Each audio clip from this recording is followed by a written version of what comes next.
everyone, this is Ian from the Whipper Rocker. Welcome sa Food Reviews.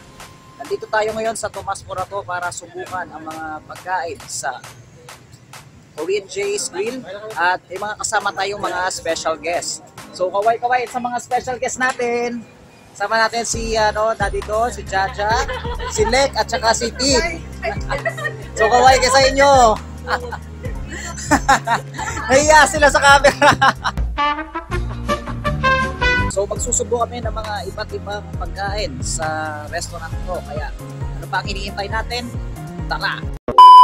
So if you're excited to watch this video, don't forget to subscribe to my channel and follow my social media accounts.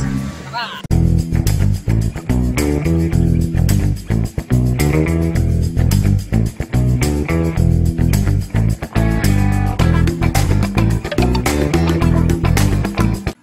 Nagtungo kami ng mga kasama ko sa Tomas Morato at kumain sa Korean J Grill. At ang restaurant na to ay na-establish pa noong year 2004 sa Korea at noong 2012 dito sa Pilipinas. At nag-o-offer sila ng mga iba't ibang dishes, especially ang mga taste of grill dishes. Matatagpuan ang kanilang kainan sa Unit A1 186 Tomas Morato Avenue, corner Scout de Guia sa Quezon City. Kilala ang kainan na to at napuntahan na rin ng mga iba't ibang celebrities. Kabilang dito si Boy Abunda at si Vice Ganda. Sa halagang 799 pesos, makaka-eat all you can ka na sa mga iba't iba nilang putahe. Kabilang dito ang scallops at ang steak. At bukod doon, marami pa silang mga iba't ibang pagkain, kaya susubukan natin sila. Una kong sinubukan ang kanilang calamari at ang tempura. Ang masasabi ko sa mga pagkain na to ay napaka-chewy. Gusto ko yung texture at hindi siya maala. Kaya na-appreciate ko yung lasa ng mga pagkain na to. Tempura. Manap. Kung ano to, so nga doon. May bawang naman doon, sibuyan. Ay, cheese pala. Masarap siya. Sinubukan ko rin ang rice at ang japchae nila. Dun sa rice, ang masasabi ko masarap at malasa siya. Yet ang advice ko, kung mahina kayo kumain, huwag kayong masyadong maglagay ng maraming kanin. Dahil pag naparami kayo ng kanin, for sure, hindi nyo na ma-enjoy yung mga iba pang pagkain. Unless kung malakas kayong kumain.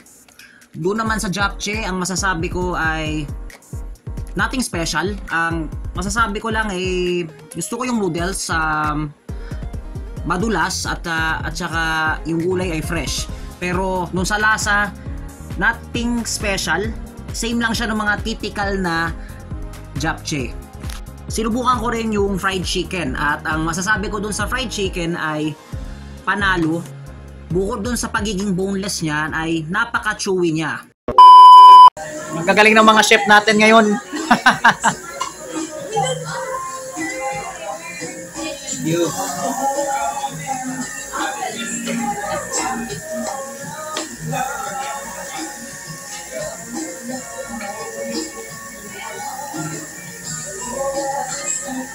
Load. Ayan, nagluluto natin si Lek. Ang master chef namin. Nice. Dito na ako naging master chef.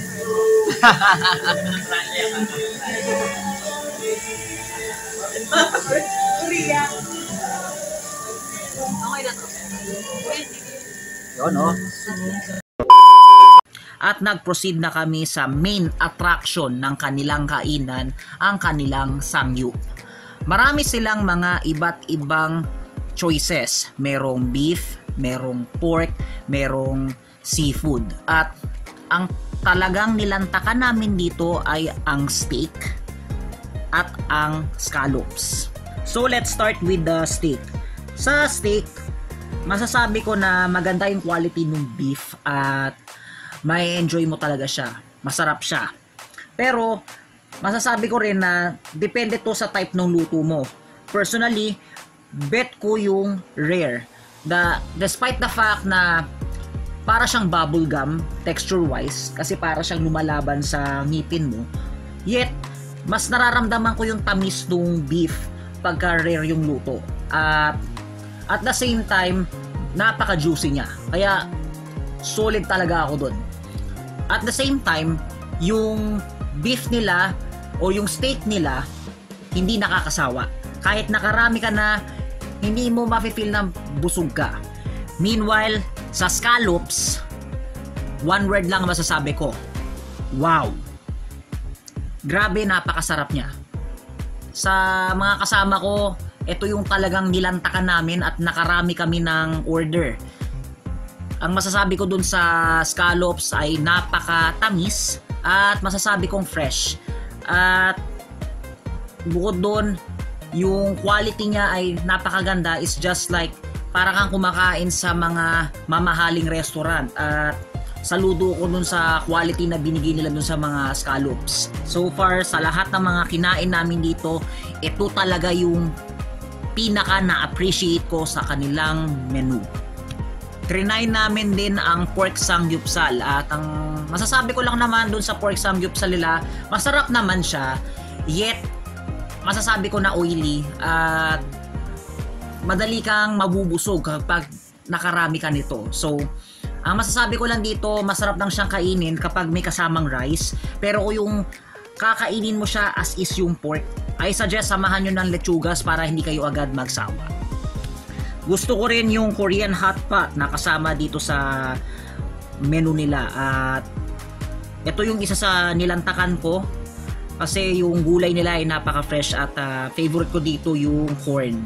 At in fact, sa mga kasama ko, ito yung talagang nilantakan ko na marami kasi nakakatulong siya para matanggal din yung suya ng mga meat na kinain namin. And last but not the least, sinubukan din namin ang kimbap. At ang masasabi ko dun sa kimbap nila ay masarap. It's like, tastes like sushi and rich yung flavor. And texture wise, gusto ko yung texture ng mga feeling sa loob. Chewy siya at panalo siya.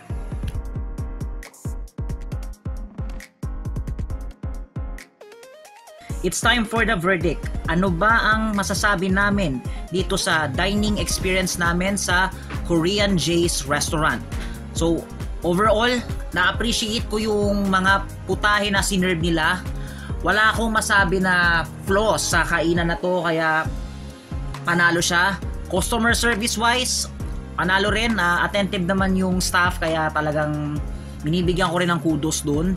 At yung mga pagkain nila fresh, kaya talagang solid.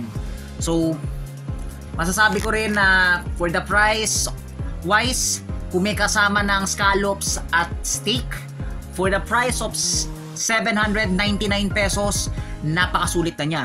Especially pagka mahilig kang kumain ng scallops at ng steak, ay my god, saka makakakita ng unli yung mga ganung pagkain, di ba? So, ang rating namin dito sa kainan na to ay 4 out of 5. Alright, so that was all for the video for today, and let me know in the comment sections what's your thoughts on Korean J's Grill. Feel free to comment down below, and if you like this video, don't forget to send a thumbs and consider subscribing. At shout out sa mga tropa ko, si Kuya Don, Jaja, Lek, and Tin. Maraming salamat sa pag-guest nyo sa aking vlog at hopefully na magkaroon pa tayo ng mga iba pang food adventures.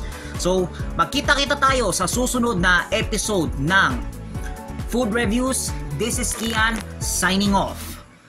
Rock on, Pilipinas!